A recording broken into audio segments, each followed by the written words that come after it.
Están, dígame si me escuchan bien, por favor. Buenas tardes, doctor. Sí. Vale.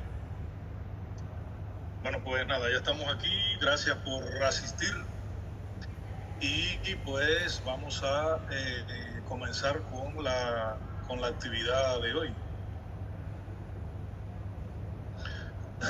Bueno, en el día de hoy recuerden que la semana pasada habíamos dado inicio a nuestros encuentros de la asignatura y habíamos estado conversando acerca de las generalidades de la asignatura.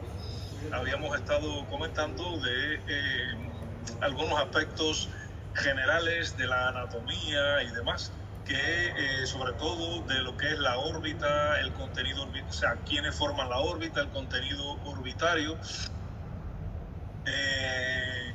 de las principales estructuras que están alojadas en la órbita y estructuras que sirven, cumplen alguna determinada función para con el globo ocular, ya sea de protección, de lubricación, que habíamos mencionado, que conocíamos con el nombre de anexos oculares. Y bueno, en el transcurso de los diferentes encuentros vamos a estar profundizando un poco más en relación a esta materia. En el día de hoy vamos a estar conversando un poco acerca de la exploración del paciente oftalmológico. O sea, vamos a estar hablando de las cuestiones un poco generales, primeramente de los aspectos, las cuestiones que tenemos que tener en cuenta cuando vamos a interactuar, cuando vamos a explorar, cuando vamos a examinar un paciente que ha llegado a nosotros por alguna afección desde el punto de vista oftalmológico. Vamos a ver cuáles son los principales motivos de consulta por los que llega un paciente a un servicio de oftalmología. Vamos a ver cuáles son las principales características de estos motivos de consulta. Vamos a estar hablando de los principales aspectos a tener en cuenta en la historia de la enfermedad actual, la importancia de los antecedentes patológicos, tanto personales como familiares, y bueno, del examen físico general, las cuestiones que tienen relación directa con el órgano de la visión. Y ya muy particularmente vamos a mencionar algunas cuestiones del examen físico ocular, tanto objetivo como subjetivo.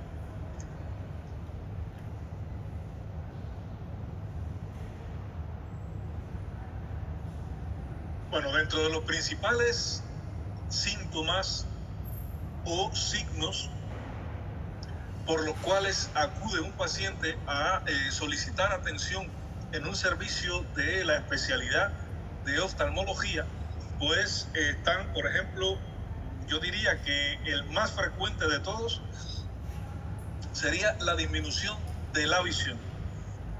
La disminución de la visión que va a estar presente en casi todas las afecciones desde el punto de vista oftalmológico, ya sea por un daño en la estructura o un daño en la función del órgano de la visión.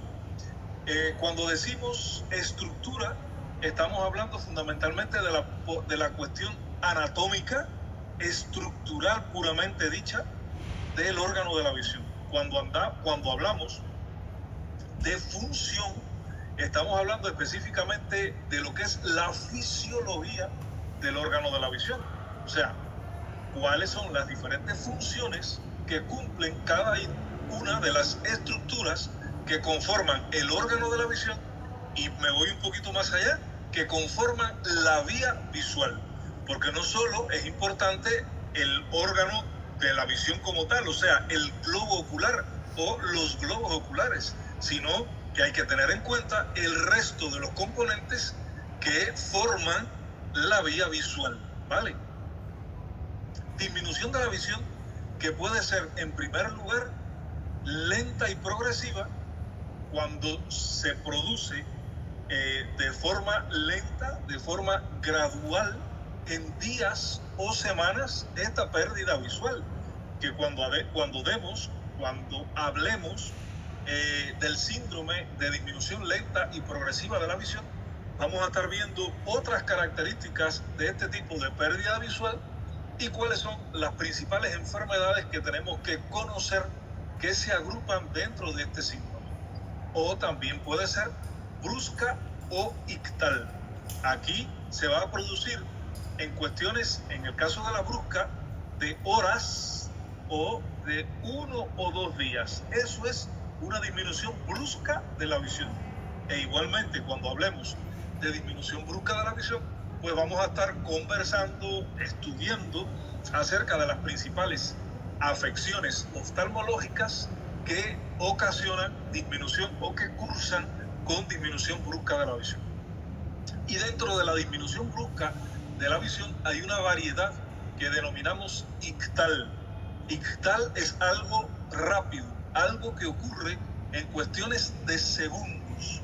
O sea, cuando el paciente sufre un ictus cerebral, es un cuadro que se instala en cuestiones de segundos. Pues cuadros de este tipo, ictales, también se producen en el órgano de la visión. Tal es el caso, por ejemplo, de la neuropatía óptica isquémica, que en un momento determinado del desarrollo de la asignatura, pues vamos a estar conversando también acerca de esta importante, frecuente y, por llamarlo de alguna forma, grave afección del órgano de la visión. Grave en el sentido de no porque ponga en peligro la vida de la persona, sino porque pone muy en peligro la visión, la agudeza visual de la persona. Esta disminución de la agudeza visual, además de ser lenta y progresiva o brusca o ictal, también podemos describirla en monoocular o binocular, por supuesto, en dependencia de si afecta uno o ambos globos oculares. Puede ser también central o periférica, una disminución de la agudeza visual central. Después, en el desarrollo de la asignatura, vamos a ver cuáles son las principales enfermedades que producen disminución de la visión central. Les voy a poner hoy un ejemplo: la degeneración macular relacionada con la edad, por ejemplo. La degeneración macular, recuerden que la mácula habíamos dicho que es el punto de mayor agudeza visual del ojo. Regula la mácula la visión central. Por lo tanto, cuando hay una afección macular, como por ejemplo en la degeneración macular relacionada con la edad, que como su nombre lo indica, se presenta en individuos de edad avanzada, pues esta es una de las principales características de esta afección, que produce disminución importante de la agudeza visual. También está la coroidopatía serosa central. La coroidopatía serosa central es un tipo de afección macular que se produce, todo lo contrario, en personas jóvenes y por lo general está asociada al estrés, o sea, a personas que están sometidas a estrés mantenido, a situaciones estresantes mantenidas, pues pueden desarrollar una coroidopatía serosa central o maculopatía serosa central, como también se le llama. Lo contrario de central, bueno, pues puede ser periférica. Por ejemplo, los glaucomas, por lo general, van a producir disminución periférica de la visión o pérdida de la visión periférica en estadios mucho más avanzados, ya casi finales de la enfermedad. Pueden dar disminución de la agudeza visual central, pero el glaucoma siempre afecta la visión periférica, regulada principalmente por el nervio o los nervios ópticos.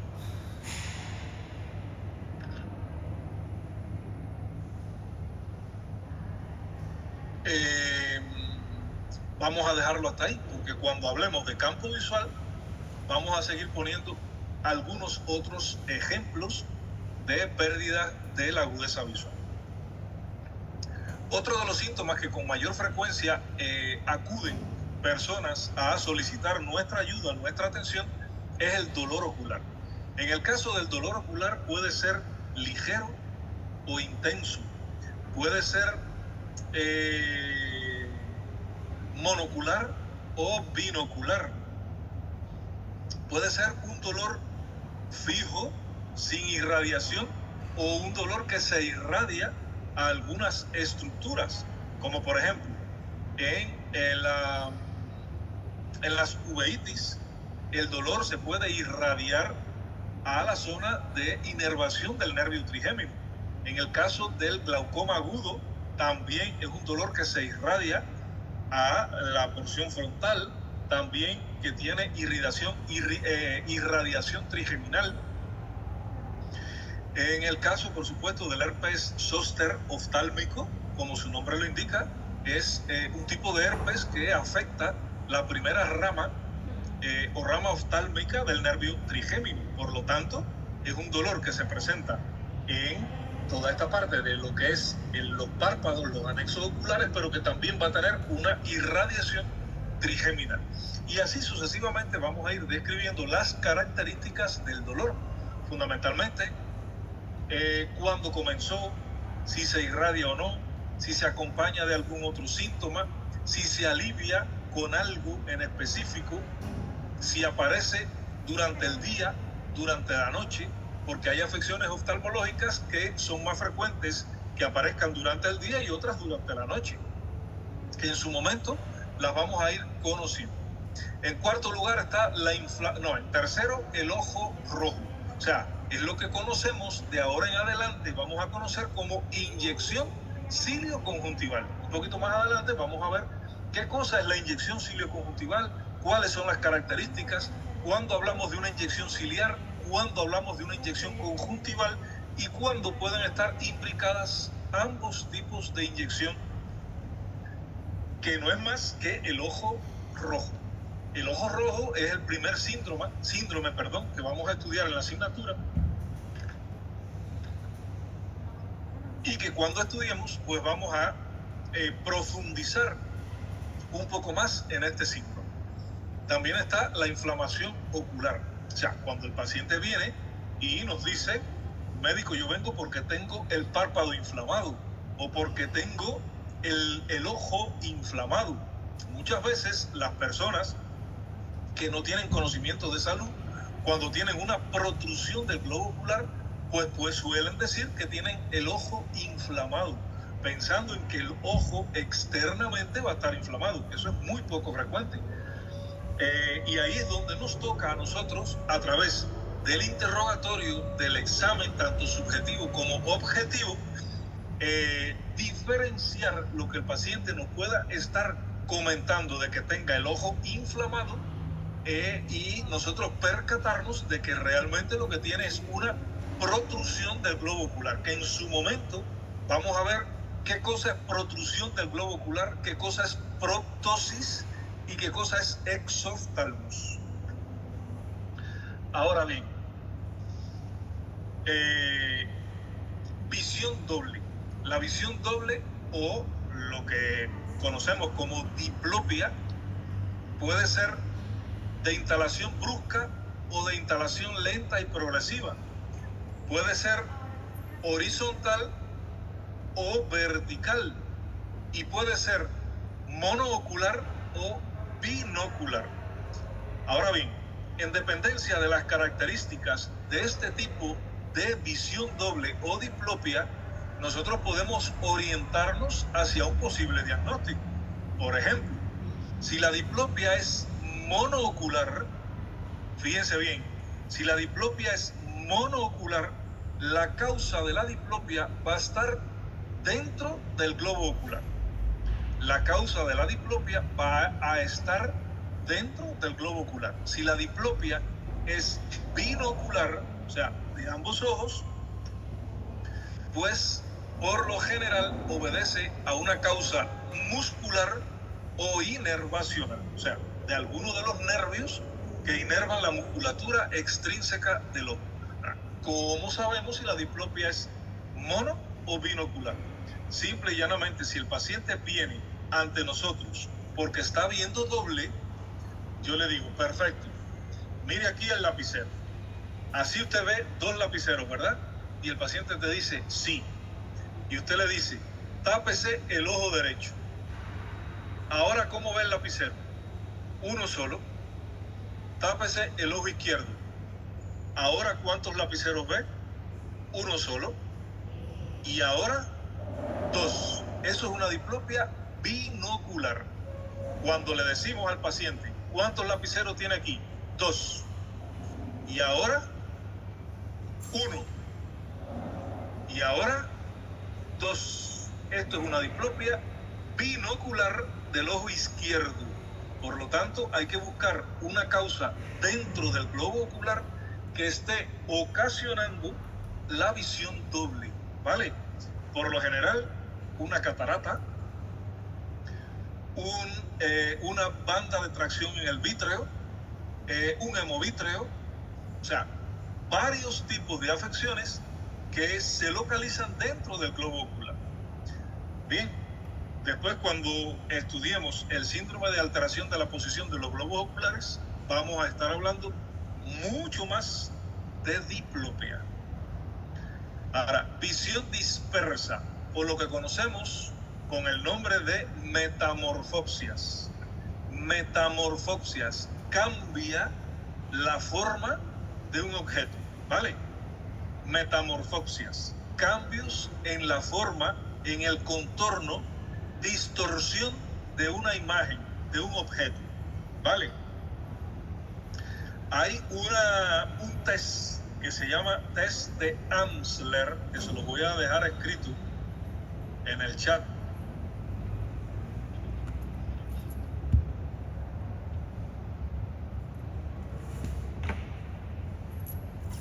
Test de Amsler, que lo utilizamos para determinar, o sea, durante el estudio de un paciente con metamorfosia.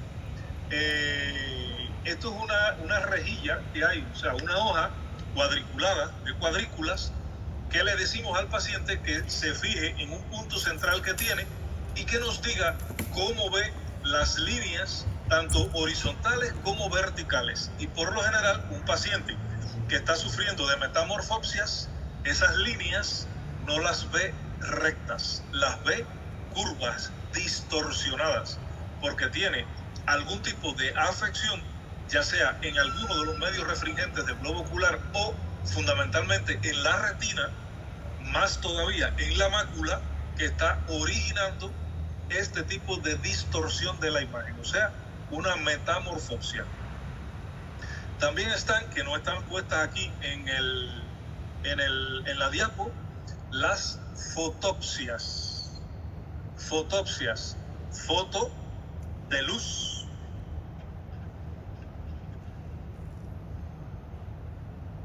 Las fotopsias es la aparición de destellos de luz, de relámpagos luminosos que vienen por lo general desde la periferia. Y esto está queriendo decir que hay algún fenómeno importante, algún daño importante, fundamentalmente en la retina, que está ocasionando la tracción de la retina, y esto trae como consecuencia la aparición de fotopsias. La secreción ocular, igualmente describir si es monocular, si es binocular, qué características tiene la secreción además, si es matutina, si es vespertina, si es secreción serosa, si es secreción mucosa, si es secreción mucopurulenta o propiamente purulenta, o si es secreción sanguinolenta, que hay algunas afecciones, sobre todo infecciosas, que pueden llegar a ocasionar secreciones sanguinolentas. Ardor ocular o escozor ocular. Y bueno, por último, el lagrimeo. Estos son algunos de los principales motivos de consulta por los cuales llega un paciente a consultarnos, a solicitar nuestra atención.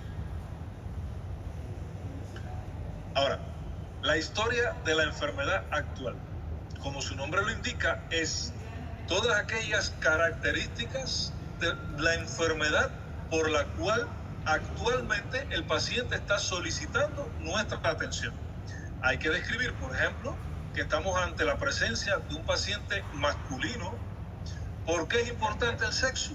Porque hay, igual que en el resto de las especialidades, en oftalmología, hay enfermedades que son más frecuentes en el sexo femenino que en el sexo masculino. Por ejemplo, la coroidopatía serosa central es más frecuente en el sexo femenino que en el masculino. El daltonismo es más frecuente en el sexo masculino que en el sexo femenino. Vale, el daltonismo es una de las tantas discromatopsias que existen, que mucho más adelante en la asignatura pues vamos a hablar en algún momento del daltonismo y bueno, del resto de las discromatopsias.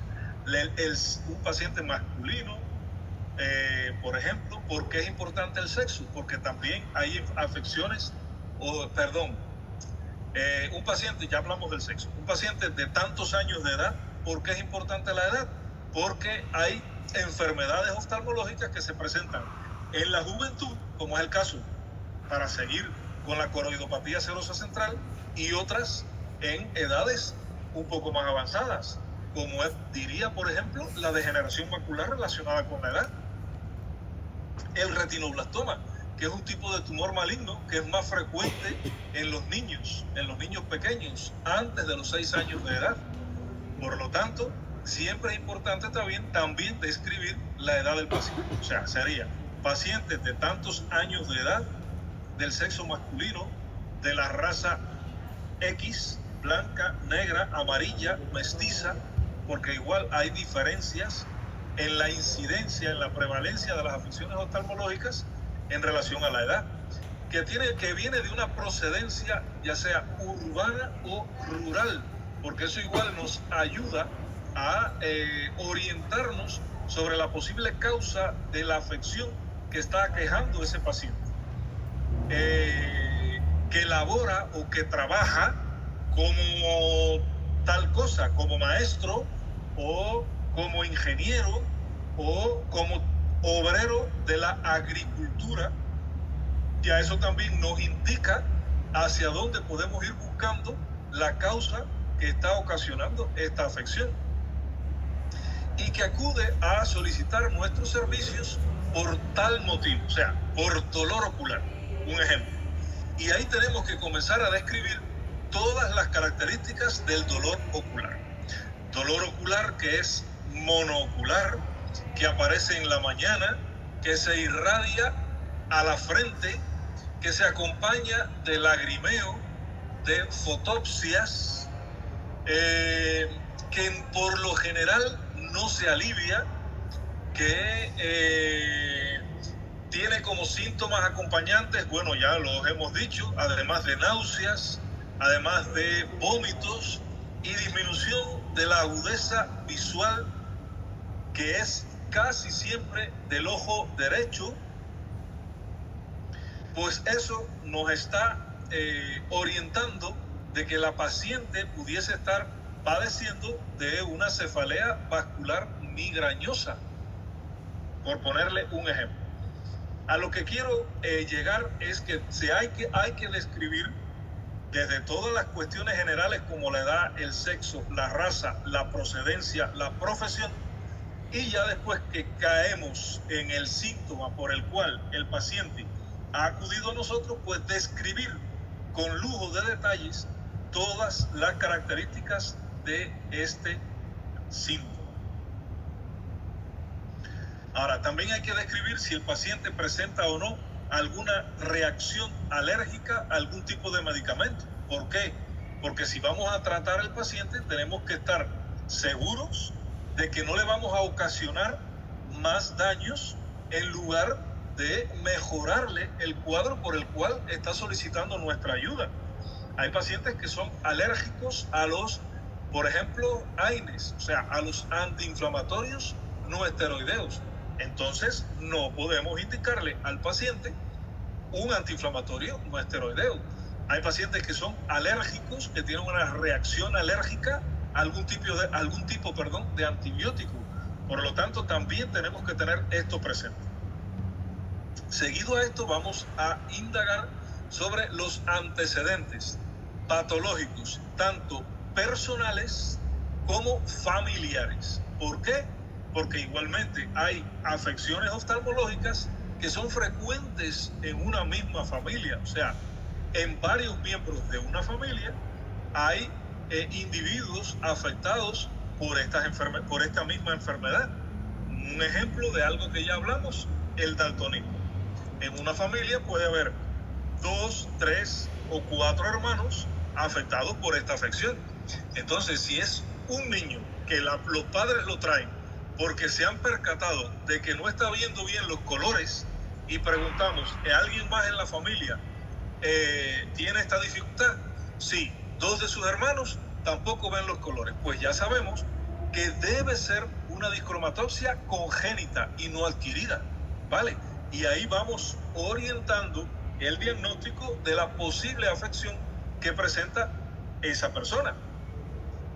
También los antecedentes generales. Si hay personas, por ejemplo, si hay un individuo que tiene por ejemplo, viene por disminución de la agudeza visual en el ojo derecho, que además tiene ojo rojo, lagrimeo, dolor ocular, y cuando examinamos la córnea, que es el primer medio refringente del globo ocular, no está transparente y el paciente nos dice que tiene antecedentes, por ejemplo, de afecciones reumáticas como la espondilitis anquilosante, pues esto nos orienta que el paciente presumiblemente puede estar desarrollando una uveitis anterior aguda. Después, cuando lleguemos al síndrome inflamatorio infeccioso del segmento anterior, pues vamos a estudiar la uveitis anterior aguda y vamos a saber qué relación tiene con la espondilitis anquilosante o con cualquier otra enfermedad reumatológica.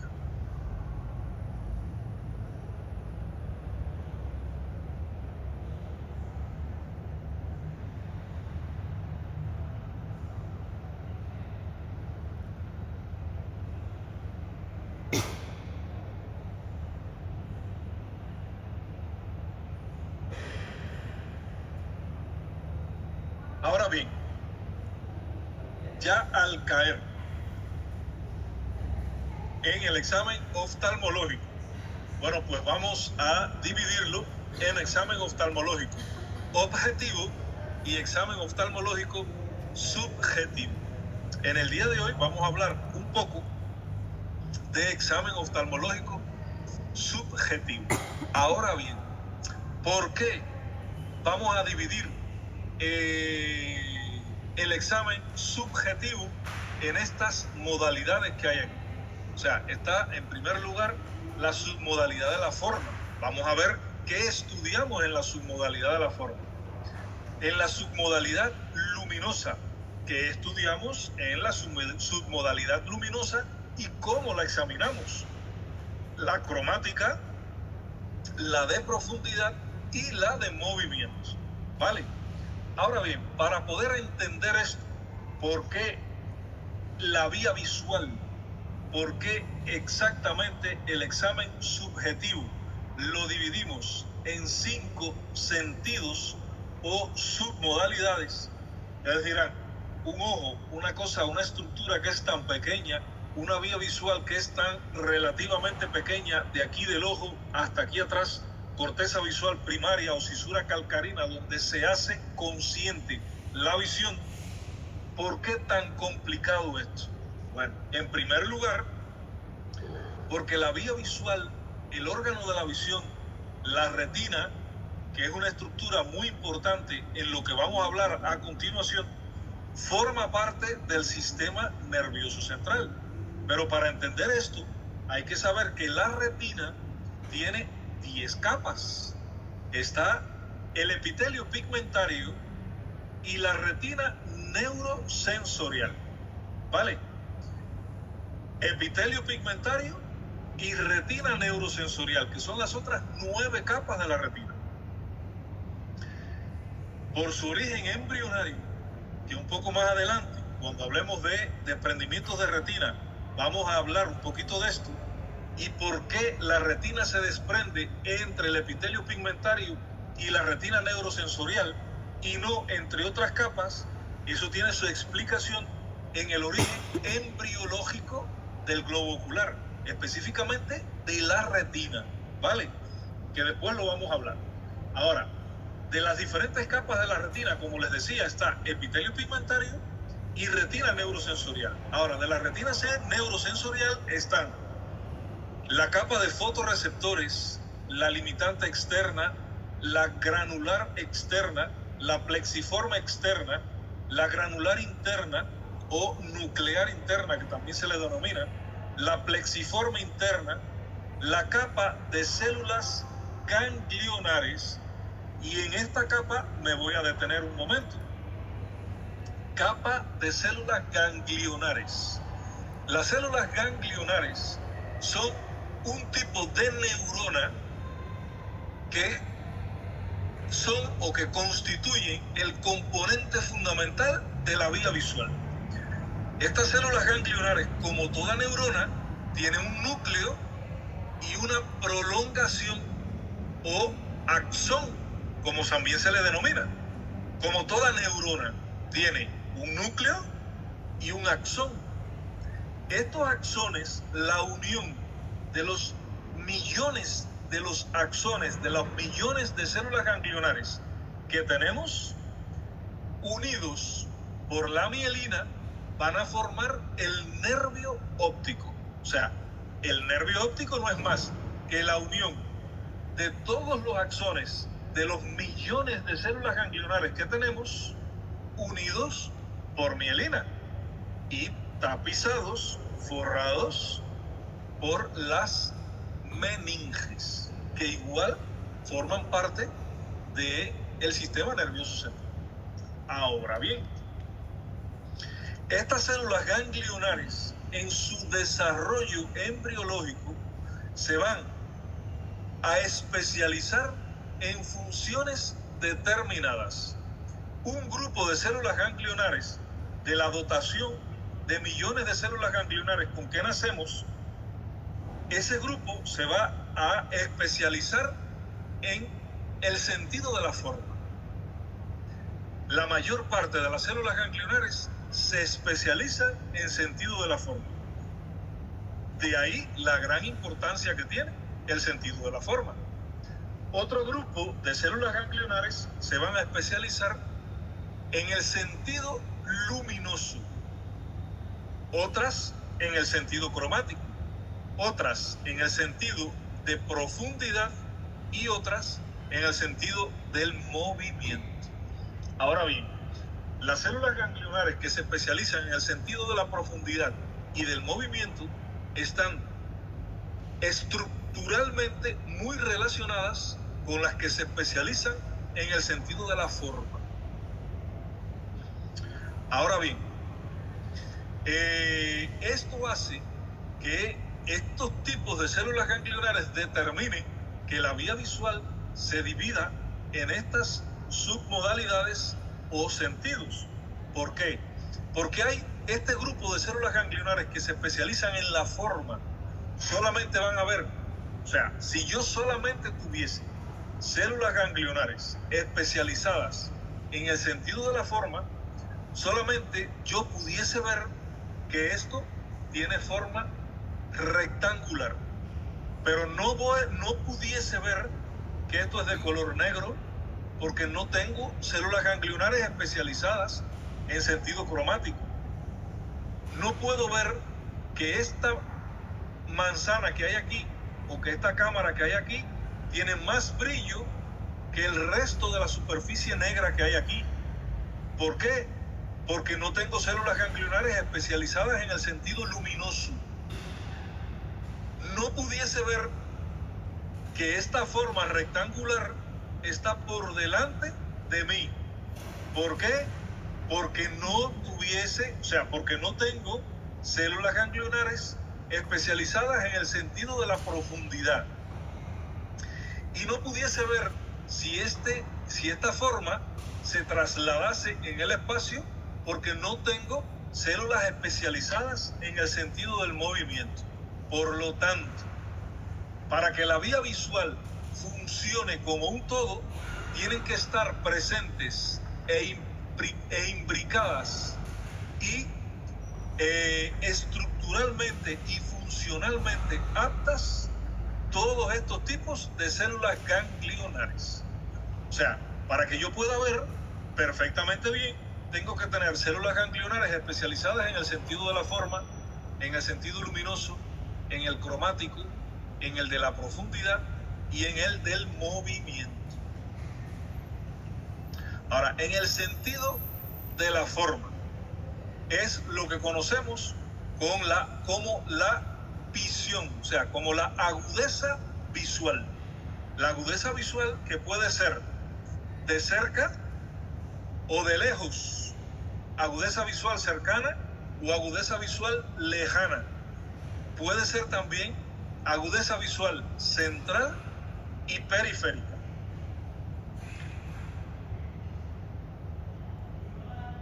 La agudeza visual de lejos, o sea, la lejana, que es la primera que vamos a ver, se examina a través de optotipos, como dice aquí en la parte inferior derecha de la diapositiva. Optotipos. ¿Qué cosas son optotipos? Bueno, pues formas que se proyectan con un proyector o con otro medio auxiliar que proyecte esa imagen y que vamos a colocarla a una distancia del paciente determinada para poder precisar la agudeza visual que tiene el paciente. O sea, para poder cuantificar la visión que tiene el paciente. Estos optotipos, o sea, la distancia que va a haber entre el optotipo y el paciente, tiene que haber una distancia de 6 metros o 20 pies. 6 metros o 20 pies entre el optotipo y el paciente. 6 metros o 20 pies. ¿Vale? Comenzaríamos por la forma más grande. Por ejemplo, en este optotipo que hay en la parte superior izquierda,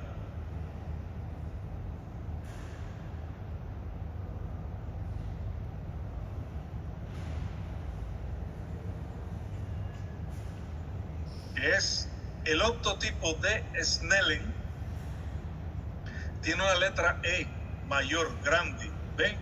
Una sola letra en la primera línea. Nos vamos a guiar primeramente por esa gran letra. Si el paciente ve esa letra de mayor tamaño o no la ve. Si el paciente ve esa letra a una distancia de 6 metros o 20 pies,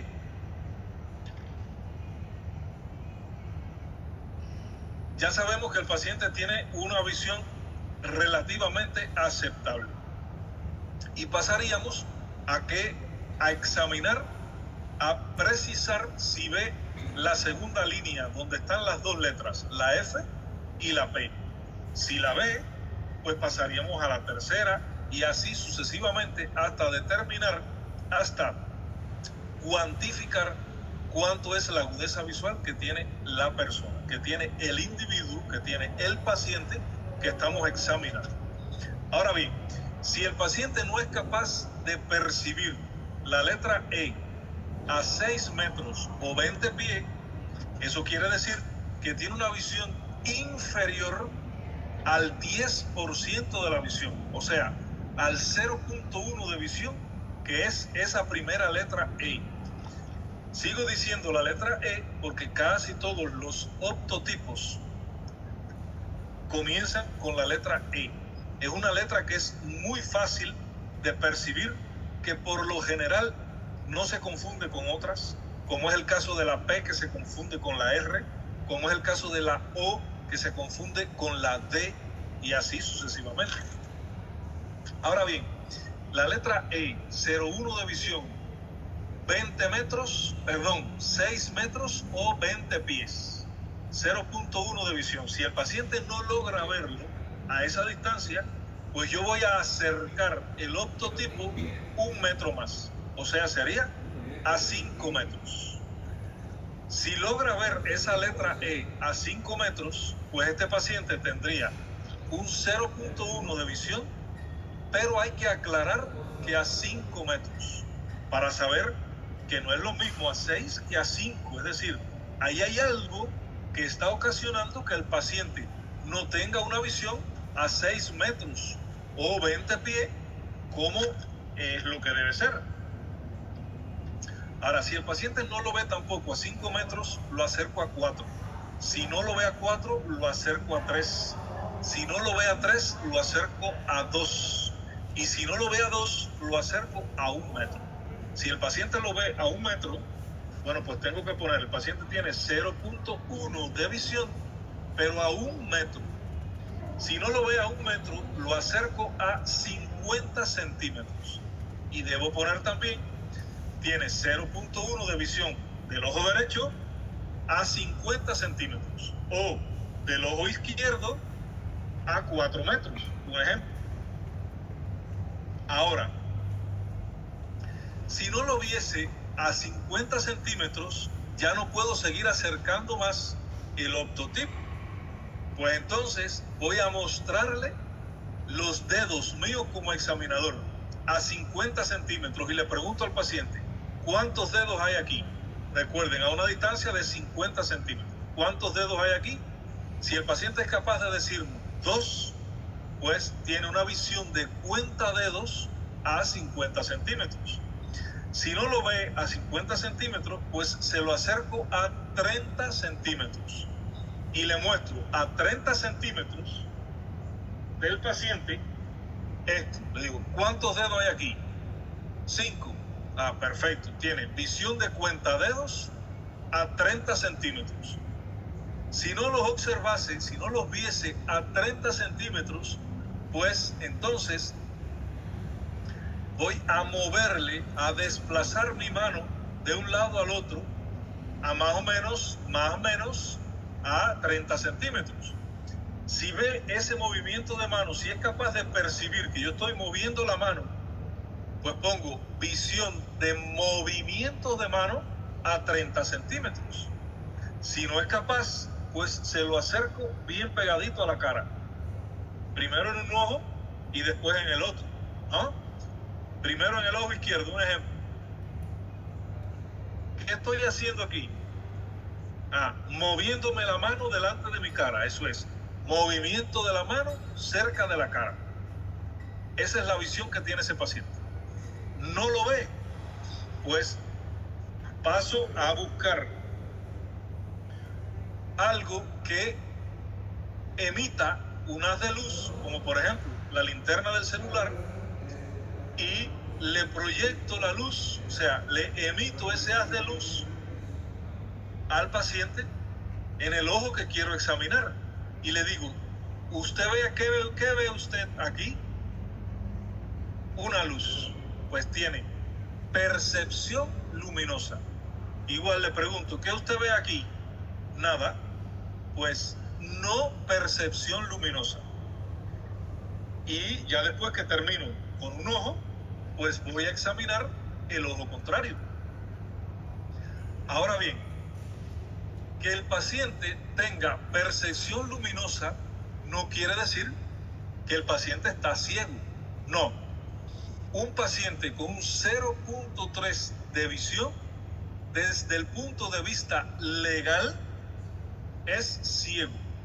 Para nosotros como médicos, para yo evaluar el estado funcional de la vía visual, un 0.3 de visión no es sinónimo de ceguera. Un 0.1 de visión no es sinónimo de ceguera. Una percepción de luz no es sinónimo de ceguera. Para mí como médico, para el paciente como paciente, evaluando yo el estado funcional de la vía visual de ese paciente. Ahora bien, cuando se evalúa desde el punto de vista legal para procesar al paciente por una razón determinada, o cuando voy a emitir un documento legal que le otorgue al paciente una responsabilidad para con la sociedad, ceguera legal es 0.3 de visión en el mejor ojo, ¿vale? 0.3 de visión en el mejor ojo. Ahora bien, eso es agudeza visual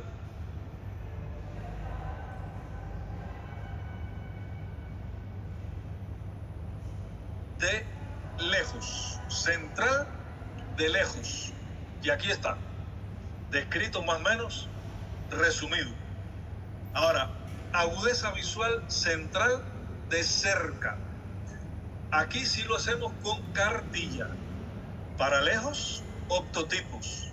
Para cerca, cartillas. ¿Por qué? Porque es un folio con un impreso que se le da al paciente. El paciente lo palpa, lo toca. Es un folio impreso. Es un documento impreso. Que como ustedes ven ahí, va a tener 5 párrafos con las letras de menor a mayor tamaño. El primer párrafo bien pequeñitas, el segundo párrafo un poquito más, y así hasta el quinto párrafo que tiene las letras de mayor tamaño. Ahora, yo tomo esa cartilla y yo se la doy al paciente, y el paciente lo va a colocar a una distancia de entre 30 y 40 centímetros de su rostro. Esa es la distancia que normalmente nosotros cogemos un libro, un folio para leer, o el celular para leer. Ahora yo lo mando a leer el primer párrafo, el más pequeñito. Lo ve a 33 o a 40 centímetros. Perfecto, tiene una visión de cerca Jagger 1. Jagger, la palabra que está escrita ahí, la última palabra que está escrita en la diapositiva. Jagger es un oftalmólogo alemán que describió por primera vez esta prueba. ¿Vale? Si no ve el primer párrafo, si ve el segundo párrafo, pues tiene un Jagger 2. Si ve el tercero, pues un Jagger 3. Si no ve ni el primero, ni el segundo, ni el tercero, si ve el cuarto, pues tiene un Jagger 4. Y si no ve los 4 primeros y solamente ve el quinto, pues tiene un Jagger 5. Y esa es la peor agudeza visual de cerca que puede tener una persona, un Jagger 5. Siempre entre 30 y 40 centímetros. Aquí no acercamos nunca el folio, como lo hacemos en la de lejos, ¿vale? En la de cerca siempre es a una misma distancia. Y evaluamos si tiene un Jagger 1, 2, 3, 4 o 5, ¿vale? Ahora bien, la periférica la vamos a examinar mediante la campimetría por confrontación. Campimetría por confrontación. Y este sería el primer trabajo independiente que van a tener en la asignatura.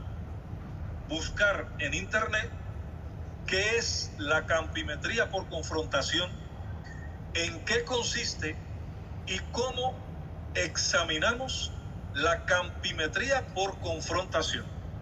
Además de esta revisión, de esto que le estoy comentando, que es cómo se examina, qué objetivos tiene la campimetría por confrontación, que lo van a subir a su plataforma de la universidad, de la asignatura, en la parte de la asignatura, pues van a también a grabar un video entre 2 estudiantes demostrando cómo se examina la campimetría por confrontación. O sea, es hacer una pequeña revisión de qué cosa es la campimetría, qué importancia tiene, cómo se examina, y realizar un video de 2 en 2 estudiantes. Se agrupan como ustedes quieran agruparse, de 2 en 2, y lo van a subir a la plataforma.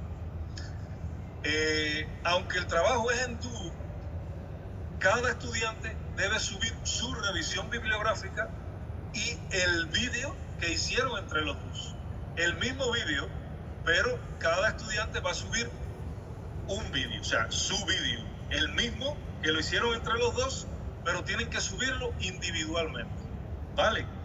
Eso tiene que estar en la plataforma en la semana 15 de la asignatura. ¿Vale?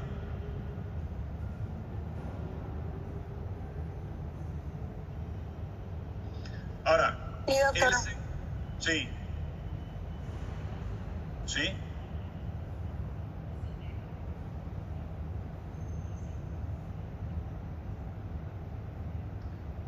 ¿Me querían preguntar algo?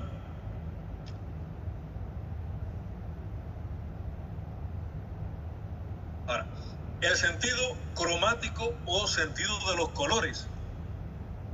Existen varios tests para examinar el sentido cromático. El más utilizado es el test de Ichihara, un médico japonés que lo describió por primera vez y le puso su nombre. El test de Ichihara, que consta de un número determinado de láminas para verificar la capacidad que tiene la persona para examinar, o sea, para percibir los colores. Que bueno, más adelante en el desarrollo de la asignatura vamos a hablar un poquito más del test de Ichihara, ¿vale? El sentido luminoso no es más que la capacidad de la adaptación a la luz y a la oscuridad. Es muy fácil de examinar. Yo soy el examinador y tengo a mi paciente justo aquí frente a mí. Y estamos en este ambiente que está bien iluminado. Yo le doy un folio impreso y le digo al paciente que lea ese folio, ese primer párrafo. Cuando el paciente termina de leer el primer párrafo, yo le digo, ahora yo voy a apagar la luz y tú vas a precisar qué tiempo te demoras en adaptarte a ver de un ambiente iluminado a un ambiente oscuro. No hay un número de segundos o de minutos determinado. Simple y llanamente yo lo comparo con el mío, suponiendo de que el mío es normal. Posteriormente a eso, cuando ya estamos en el ambiente oscuro, después de estar unos 10 minutos en ese ambiente oscuro, yo le digo al paciente, bueno, no necesariamente tiene que ser 10, con 5 minutos es suficiente. Yo le digo al paciente, ahora yo voy a nuevamente a prender la luz y vamos a determinar el tiempo que transcurre en que tú te adaptas a ver de la oscuridad a la luz. Contamos esos segundos o esos minutos y lo vamos a comparar con el nuestro también, suponiendo que el de nosotros sea normal. Es necesario aclarar que nos demoramos más en adaptarnos, en ver de un ambiente oscuro a uno iluminado, que de un ambiente iluminado a un ambiente oscuro. Si yo estoy aquí en la luz y yo apago la luz, me adapto a ver más rápido en la oscuridad que si estoy en la oscuridad y de momento prendo la luz. La retina demora en adaptarse más tiempo a la luz que a la oscuridad. Ahora, el sentido de la profundidad. Para hablar de sentido de la profundidad es requisito indispensable que la persona tenga visión binocular, o sea, que vea de ambos ojos. Si no hay visión binocular, no hay visión de profundidad. La visión de profundidad no es más que la capacidad que tenemos para determinar si un objeto está por delante de otro objeto. Si un objeto está por delante de otro objeto, ¿vale? Eso es visión de profundidad o estereopsia. Y es requisito indispensable tener visión binocular. Si no tenemos visión binocular, no tenemos visión de profundidad. Hasta ahí, porque más vamos a profundizar un poco más cuando demos alteración de la posición de los globos oculares. Y por último, la submodalidad del movimiento. Esto no es más que la capacidad que tiene el ojo humano, la vía visual, de captar un objeto que esté en movimiento.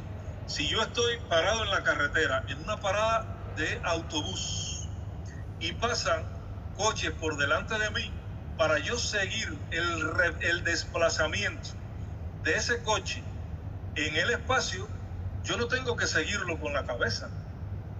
Yo no tengo que hacer este movimiento con la cabeza. Si yo me quedo aquí, yo puedo, a través de mi campo visual, con mi campo visual, seguir el desplazamiento de un objeto en el espacio. Si hay un insecto revoloteando aquí alrededor mío, yo no tengo que estar completamente, siempre, constantemente, moviendo la cabeza para seguir el vuelo de ese insecto. Yo con mis ojos, con mi campo visual, puedo determinar dónde está en cada momento ese insecto que está revoloteando frente a mí. Bien, ahora bien, el sentido de la profundidad y el sentido del movimiento están muy estrechamente relacionados con el sentido de la forma. ¿Vale? Pues esta es la actividad práctica que le decía, que ya se la he explicado. Y bueno, con esta frase de que hay dos maneras de mirar el rostro de una persona. Una es mirar los ojos como parte del rostro y la otra es mirar los ojos y nada más, como si fueran el rostro de la persona. Esta frase de este escritor Alessandro d'Avenia, con esta frase, pues bueno, vamos a terminar el encuentro nuestro de hoy. No sin antes